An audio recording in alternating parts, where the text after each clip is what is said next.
my that was my duty at the house, and I just never knew as a child that you could really make a career out of it, or that people worked in this field, because to keep in mind, like, I did grow up in like a women-only household. Like, it was just my mom, my sister, and I. No one was really into computers. None of my girlfriends were into computers. Like, at the time, it was really much of a a boy thing, and so I was kind of in it by myself and had to figure out a lot of stuff by myself. Whereas I know some friends of mine were in chat rooms or gaming online, and a lot of people started hacking through gaming actually. But I guess I was a bit slower to come to it because just the environment I was in was really not computer focused, but I was, so I just got there, but a lot slower. Fine, fine. You have the curiosity and the problem solving strategies that led you in that field. Okay, that's fine and perfect. So let me ask you about how did you land your first job in Paris as a penetration tester? Were there any specific step or strategies you followed?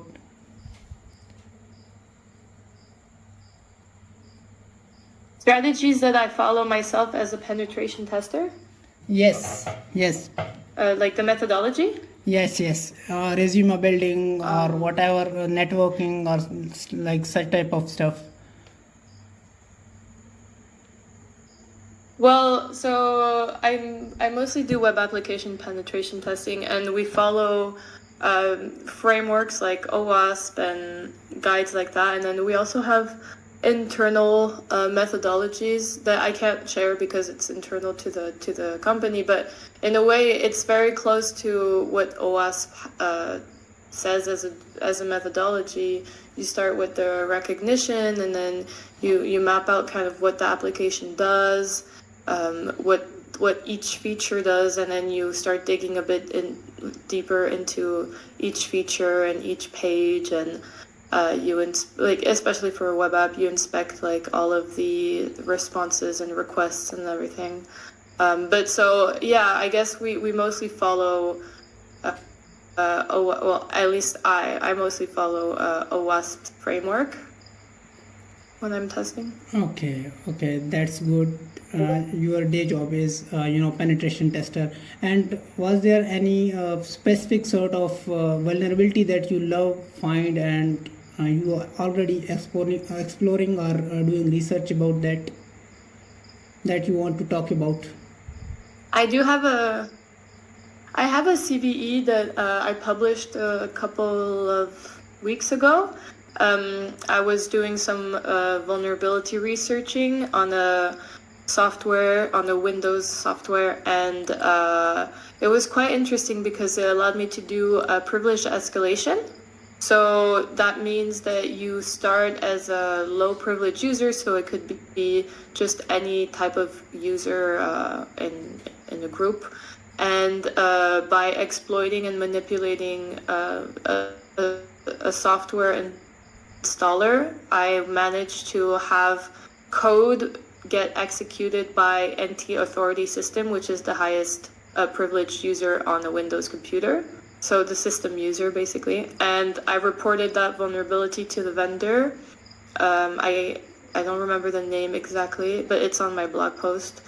But yeah, that was really interesting. That was my latest one. And it's quite different from what I usually do, because as I said, I'm mostly focused on web app pen testing. But this was it was quite an easy find in the sense that I didn't have to do much manipulation. It was just a lot of analyzing the different processes that are running when the software starts its installer, and yeah, and then you just kind of retrace everything, find the folders and the executables that are being run and change them.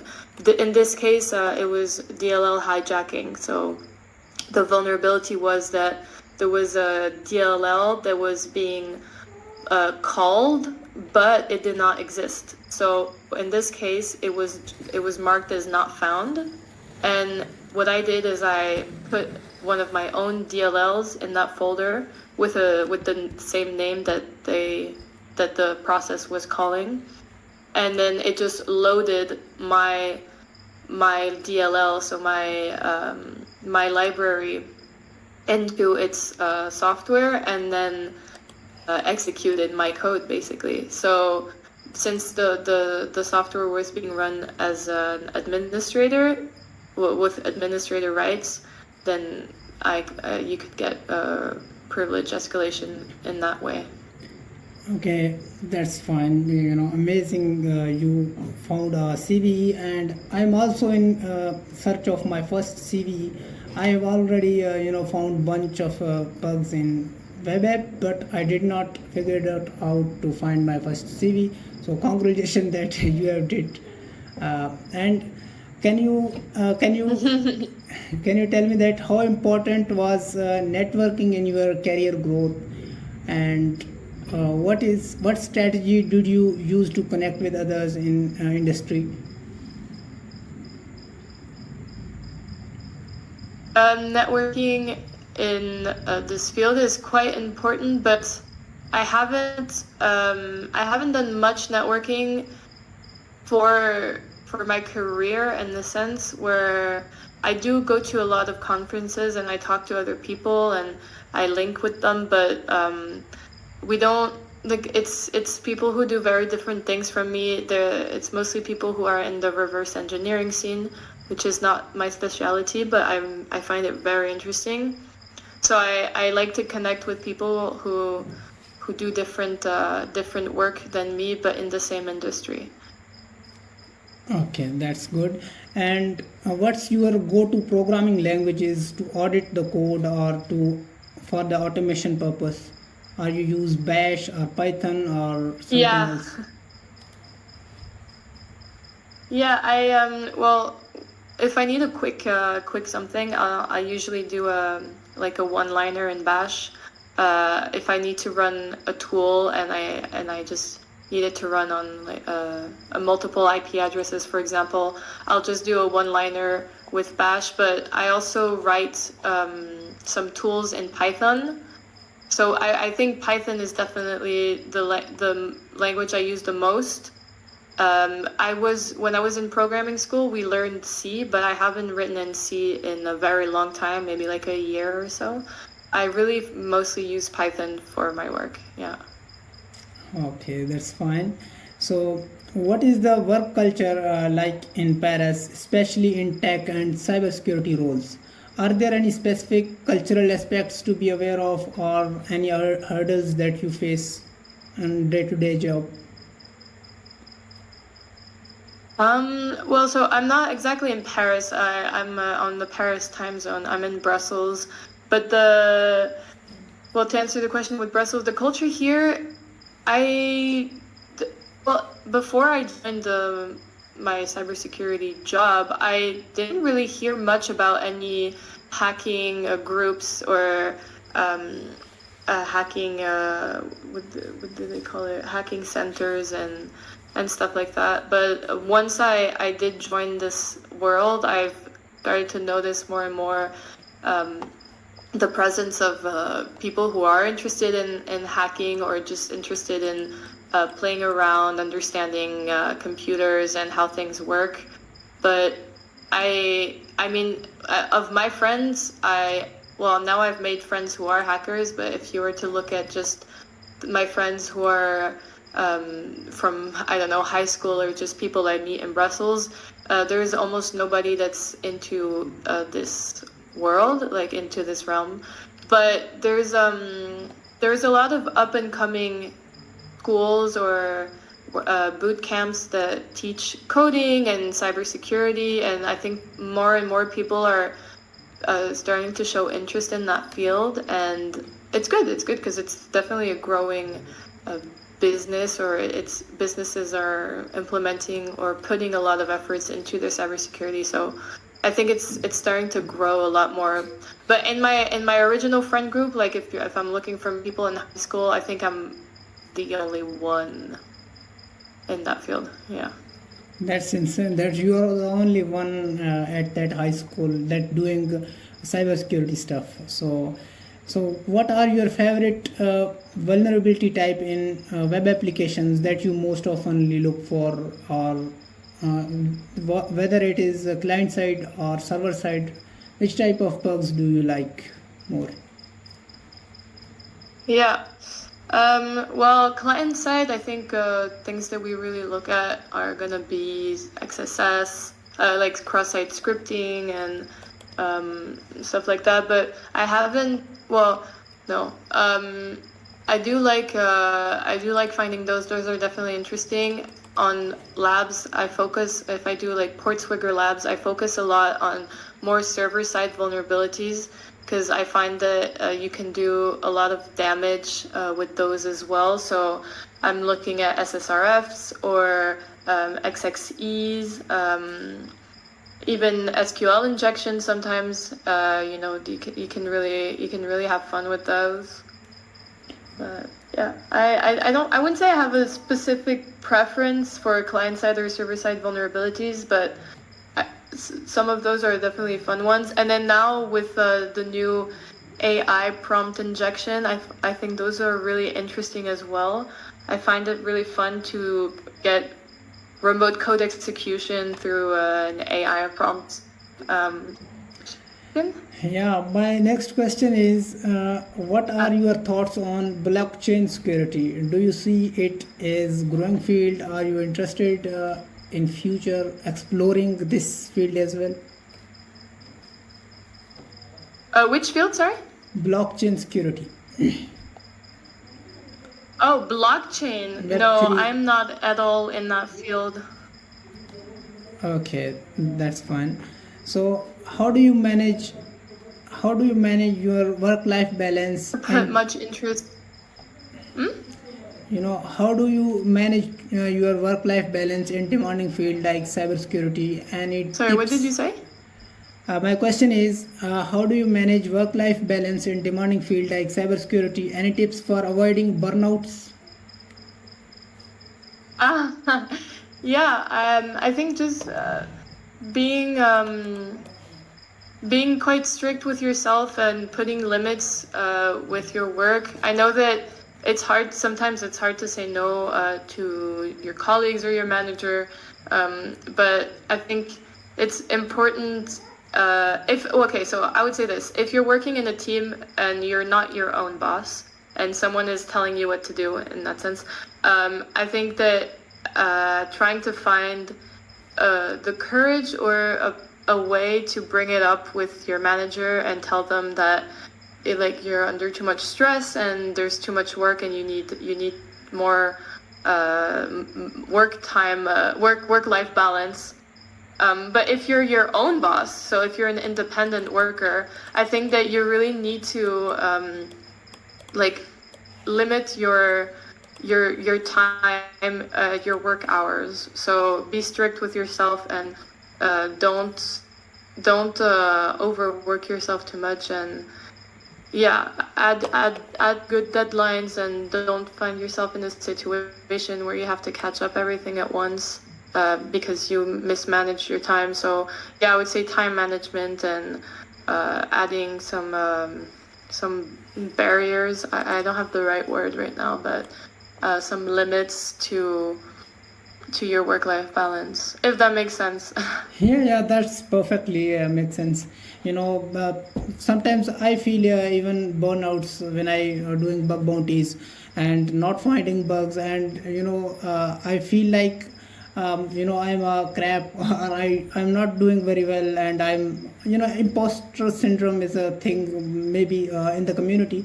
People say that you compare yourself Yeah. with other talented hackers, and you feel that you are doing wasting your time and not progressing.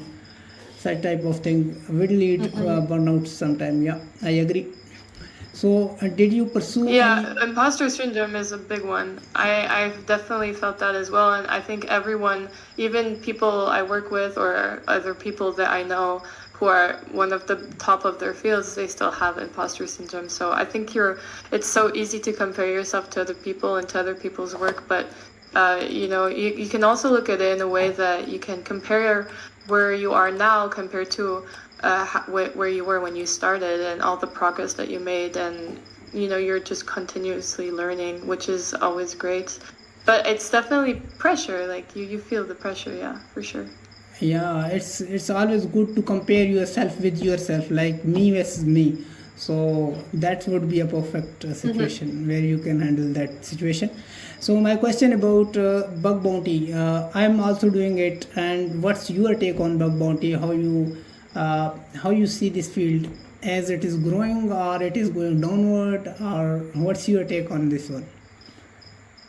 I really like bug bounty. I don't have the opportunity to do that very much because I have so many things going on. But the couple times I've done it, if at first it feels weird because you're hacking another company, but at the end, like, it's legal, of course, within their scope. But it's definitely, I think it's really important for companies to do this because they and the way I see it, they get free security management or free security checks from the community that a lot of people want to make a name for themselves. They want to add to their portfolio, so they're happy to find bugs and report them, even if at first they don't get paid for it, or sometimes they'll do it and accept like a minimum bounty. But then you also need to understand that if you don't pay the people who report bugs to you, the really advanced security researchers, they need to make a living. So, if like Apple, for example, they understand this concept. So for very important vulnerabilities, they have a really, really big bounty. Like, I think for a zero click or a jailbreak or whatever, they pay up to $1 million. But because they understand that in this case, it's very important for this to not be exploited by bad actors. So they will put the budget, they'll put the money for researchers, like vulnerability researchers, to reward them if they do find these vulnerabilities. So I think, yeah, it's definitely a good thing as a company to have a bug bounty program, for sure. Okay, that's cool that you have the positive take of bug bounty, and I'm also doing it full time, and I can say that it's pretty good as compared to job perspective, that you are, having stressed sometimes when you go and when you get up in the morning and you say that, yeah, I am going to, get up and get ready, but you are not bound to do that things if you are doing bug bounty. So you are free for, choosing the time which you want to hack, which you want to, your freedom aspect is very good, I think. So what's your thought about AI will dominate us as a cybersecurity researchers or bug bounty hunters? Sorry? My question is, will AI in future will dominate over this field completely, cybersecurity or bug bounty or penetration testing as general? I don't think I have the answer to that because I think that, as I've seen, it's really evolving pretty fast. But at where we are at today, I think that it's definitely a great help into like helping you debug or creating some quick scripts or exploits, maybe, or like at least like high level exploits. But I know I know that for what, like, for example, my CVE, the one that I found, I think that AI could have helped me maybe spot things quicker, but I see it more used as a tool than a replacement at this stage. I think that people can use it as a tool to get things done faster, but I don't see it right now. I don't see it replacing us, because it is still just a tool in my opinion. But I have no idea how it's going to evolve. It's already going so fast. But yeah, I don't know.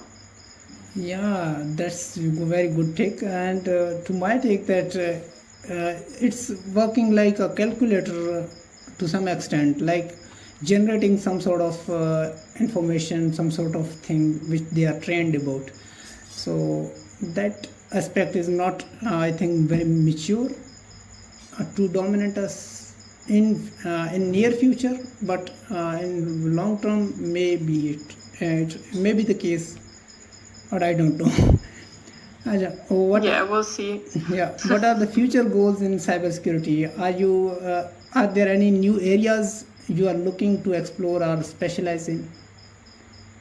Yes, I'm very interested in the whole reverse engineering scene, although I'm not at all a pro in that. But I do want to put more time into learning how to reverse, I don't know, application malware, anything really, and yeah, just get a deeper knowledge about that. That's always something that's really fascinated me, but because it requires so much technical skills into assembly and low level programming and just so many other things that I have very limited technical skills on right now.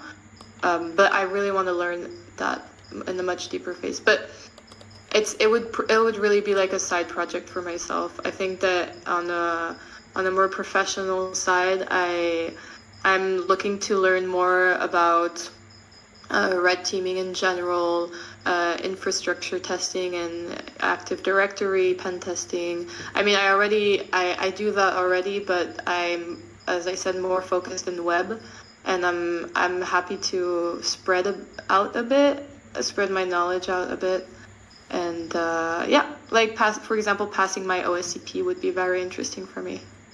That's great. You are also pursuing the certifications. Okay, that's fine. Yeah. So, what are the key factors or skills that employers look for when hiring for cybersecurity roles or web application penetration tester roles?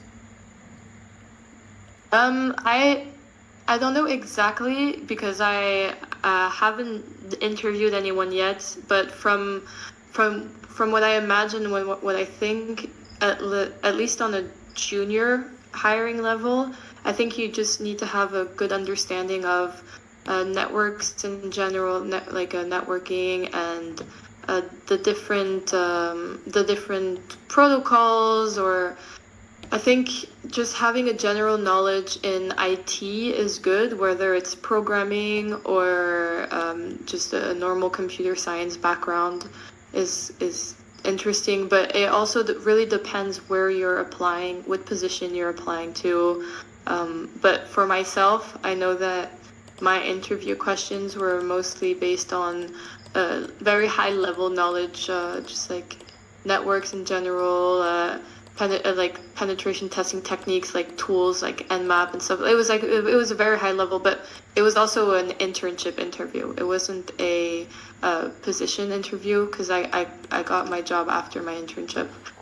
So my interview was definitely on the easier side, I would say, but you also learn a lot on the job. Like if I had done a position like a junior penetration tester interview at that time, I probably wouldn't have gotten it because I was still lacking a lot of knowledge, but I picked it up on the job very fast. But I would say just general knowledge in IT. But again, it depends who you're interviewing with, what position and whatever. So I really can't say on a generality, but yeah. Yeah, that's fine. There is almost every job having their dynamics, having their requirements. So, is there anything you wish you knew earlier in your career? Any lesson learned you would like to share? Well, yeah, I think a lot of people think that you need to be very good at sciences or math or just like extremely smart and nerdy to go into this field, but I guarantee you that's not true. I am smart and anything, but I think that it's definitely a lot easier than what you anticipate, at least like on the beginner level to get into it. It's a lot easier than what people think. and you can learn so fast. There's so many resources online. There's a lot of people in this community that are open to share, and it's a really nice community to be into. And even for coding, people in my social group are so afraid of even just starting coding. They think they can't do it. They think that they're not smart enough. They think that you have to be really good at math and technology already. But everyone starts somewhere, and honestly, it's really a lot easier than you think. That's my take on it. But of course, it really depends the fields. As I said, like if you're looking at reverse engineering, you need so much knowledge to be able to do that. But if you're interested in, for example, web application security testing, you can start pretty easily at a low level, let's say. So doing labs on Portswigger, like you really don't need any requirements. It's very easy to start, is what I want to say. Like starting is really easy. Yeah. And you'll just keep learning as you do. Yeah, I completely agree that the beauty of this field is you learn along the way. You have come to some sort of vulnerability, and you are going to explore the blog posts and the availability on the internet, and you will come to learn. In that way, learning by Yeah. doing approach is perfect. Okay, so Yeah. that's a perfect, uh, information you have shared. You don't need to be a super, tech guy. You are born not, born to do coding or do hard stuff. You will learn along the way. You just have to start. That's a perfect tip, I guess. Yeah, exactly. So, is there anything that you want to add? And we are going to sum up the conversation here. And it's my a long time goal that I should conduct someone virtual meeting and ask about their field, and ask about what hurdles he or she uh, face in their daily life. And I love talking to tech guys. Yeah. Is Yeah, it? no, it was a nice conversation. It's interesting to see other people's take and other people's experiences, because I think we have very different backgrounds. I don't focus only on bug bounty. Like I just because I work in penetration testing as a main job, but it's interesting to hear what you have to say about bug bounty and things like that. So it was a nice conversation. Yeah, I have already enjoyed your podcast with the guy who's already a red teamer. I think blue teamer or red teamer, and it was very fun Yeah. one. So I thought that I should do as well. So thanks for joining me, Paulo. It's a really interesting and informative talk I have done with you. So thanks for your time. Yeah, you're welcome. And we'll have we'll talk about if AI takes over or not in about 10 years. We can have this conversation again. Yeah, yeah. In future we will held some sort of these type of podcasting things, and we will do much better in future, I guess. Yeah. Okay. All right. Well, have a good evening. Have I think it's already the evening for you, right? yeah. Have a good evening to you. Thank you. Okay, bye. Bye. Do this.